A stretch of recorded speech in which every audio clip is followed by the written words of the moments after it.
तुम्ही जर पुणे किंवा महाराष्ट्राच्या पश्चिम भागात असाल, तर अनेक हॉटेलांच्या पाट्यावर तुम्हाला एक नाव हमखास दिसतं, बोल्लाई मटण.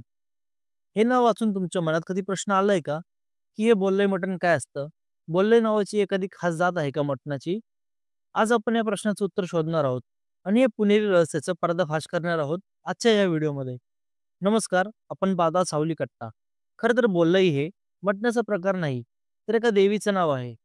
पुण्याजवळ वाडे बोल्लाई नावाचं एक गाव आहे, जिथे बोल्लाई देवीचं मूळ मंदिर आहे. आता गंमत अशी आहे, की ज्या कुटुंबाची ही देवी कुलदैवत आहे, त्या लोकांना बोकडाचं मटण खाण्यास धार्मिकदृष्ट्या निषिद्ध आहे. मग पर्याय म्हणून ते मेंढीचं मटण खातात आणि याच मेंढीच्या मटणाला स्थानिक पातळीवर बोल्लाई मटण असं नाव पाडलं आहे. पण लोक असं का करतात? यामागे अनेक तर्क आहेत. काही लोकांच्या मते बोकडाचं मटण हे मेंढीच्या मटणापेक्षा थोडं उष्ण असतं आणि काही कुटुंबांना त्याची ॲलर्जी असू शकते, जी पिढ्यानपिढ्या चालत आलेली आहे. त्यामुळे आरोग्याच्या कारणास्तव देवीच्या नावाशी ही परंपरा जोडली गेली असावी, असा एक तर्क आहे. पुण्यात अनेक हॉटेल्समध्ये तुम्हाला बोल्लाई मटण मिळेल. हे मटण बोकडाच्या मटणापेक्षा कमी चरबीयुक्त आणि चवीत थोडं वेगळं असतं, असं खवय्ये सांगतात.